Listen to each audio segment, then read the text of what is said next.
موت ایک ایسی حقیقت ہے جس سے کسی کو انکار نہیں۔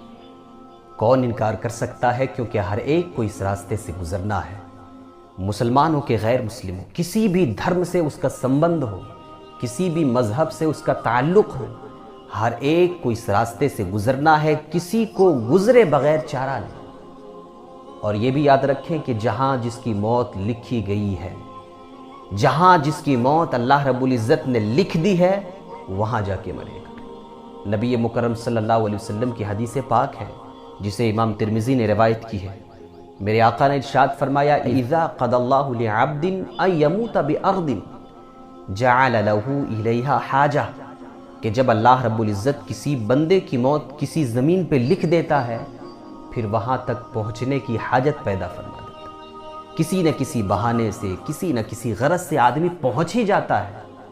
کیوں؟ کیونکہ وہاں پہ اس کی موت لکھی گئی۔ اگر کسی کی موت خلاؤں میں لکھی گئی، اسپیس میں لکھی گئی ہو، آسمان اور زمین کے درمیان میں لکھی گئی ہو، تو بندہ کسی نہ کسی بہانے سے پہنچ ہی جاتا ہے۔ اگر کسی کی موت زمین کی سب سے نچلی سطح پہ لکھی گئی ہو، تو بندہ وہاں کسی نہ کسی بہانے سے پہنچ ہی جائے گا۔ آپ اس کو تازہ ترین مثال سے سمجھنے کی کوشش کریں۔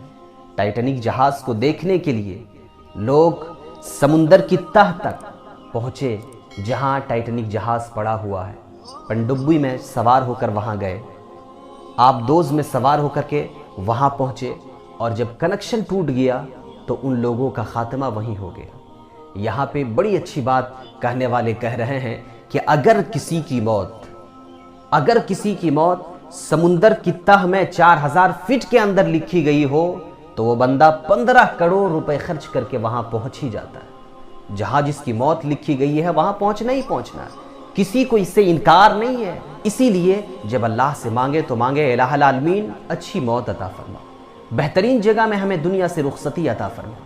الہ العالمین جب ہماری رخصتی دنیا سے ہو تو اچھی جگہ پہ ہو، ہمارا خاتمہ جب دنیا سے ہو تو اچھی حالت میں ہو، اچھی جگہ پہ ہو، تاکہ خدا کا فضل دنیا میں بھی شامل حال رہے اور آخرت میں بھی شامل حال رہے۔ اسی لیے اللہ رب العزت سے اچھی موت مانگنا چاہیے، اللہ سے اچھا خاتمہ مانگنا چاہیے، اور اچھی جگہ پر موت ہو یہ بھی اللہ رب العزت سے مانگے۔ آپ لکھ دے میری قسمت میں مدینہ لکھ دے، زندگی مکہ اور طیبہ میں مرنا لکھ دے۔ اس لیے خدا سے مانگیں کہ الہ العالمین کرم فرما اور موت دے تو اچھی موت دے اور اچھی جگہ پہ موت دے۔ آپ کو بتاتا چلوں کہ الحمدللہ 2019 میں ہم لوگ عمرہ کی سعادت سے بہرابر ہوئے۔ 2019 میں جب گئے تو ہماری ٹیم میں 40+ لوگ تھے، 40 سے اوپر۔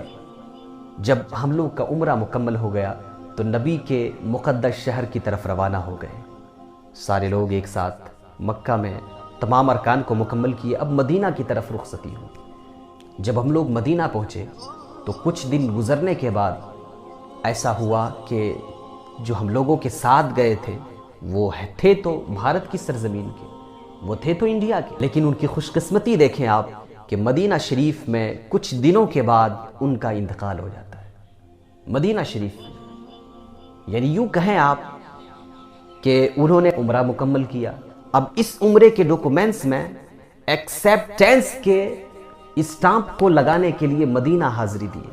جب مدینہ حاضر ہوئے تو 1-2 دنوں کے بعد، چند دنوں کے بعد وہ دنیا سے رخصت ہو گئے۔ یوں کہیں کہ عمرہ مکمل کیا، اب اس عمرے کو مقبول کرانے کے لیے مصطفیٰ کی بارگاہ میں پہنچے، نبی کی بارگاہ میں پہنچے، اور میرے نبی کا ارشاد ہے، من زار قبری وجبت لہو شفاعتی، جس نے میرے قبر کی زیارت کی، جس نے میرے روضے پاک کو دیکھا، میرے آقا نے ارشاد فرمایا اس کے لیے میری شفاعت واجب ہو گئی۔ تمام ارکان کو مکہ شریف میں مکمل کیا، اب مصطفیٰ کی شفاعت کے حقدار بننے کے لیے مدینہ گئے، اور اس طور پر شفاعت کے حقدار بن گئے کہ وہیں سے دنیا سے رخصت ہو گئے۔ اب ایسے بندے جب دنیا سے مکہ شریف میں، مدینہ شریف میں رخصت ہو تو پھر ان کی خوش قسمتی کا عالم کیا ہوگا۔ یہ قسمتوں کی معراج ہے کہ کسی کی موت ہو تو مکہ اور مدینہ میں آئے۔ پھر ان کا کفن دفن مدینہ شریف میں مکمل کرنے کے بعد جنت البقیع میں ان کو جگہ مل گئی، نبی کریم صلی اللہ علیہ وسلم کے گنبد کے سائے میں، جہاں پہ کھڑے ہو کر دیکھنے سے نبی کا روضہ نظر آتا ہے۔ اس جنت البقیع میں جہاں 10,000 صحابہ کرام کے مزارات ہیں، یعنی حضور صلی اللہ علیہ وسلم نے اپنے ساتھ ابو بکر صدیق کو رکھا ہے، عمر فاروق کو رکھا ہے، باقی تمام صحابہ کرام، حضور کے ازواج مطہرات اور حضور صلی اللہ علیہ وسلم کی آل میں سے بہت سارے لوگ اس جنت البقیع کے اندر آرام فرما ہے، اور وہی ان کو جگہ مل گئی۔ یہ قسمت کی معراج ہے۔ اسی لیے تو کسی شاعر نے کہا تھا، یا رسول اللہ موت پر میری فرشتوں کو بھی رشک آئے گا، موت پر میری فرشتوں کو بھی رشک آئے گا، اپنے قدموں سے لپٹ کر مجھے مر جانے دے۔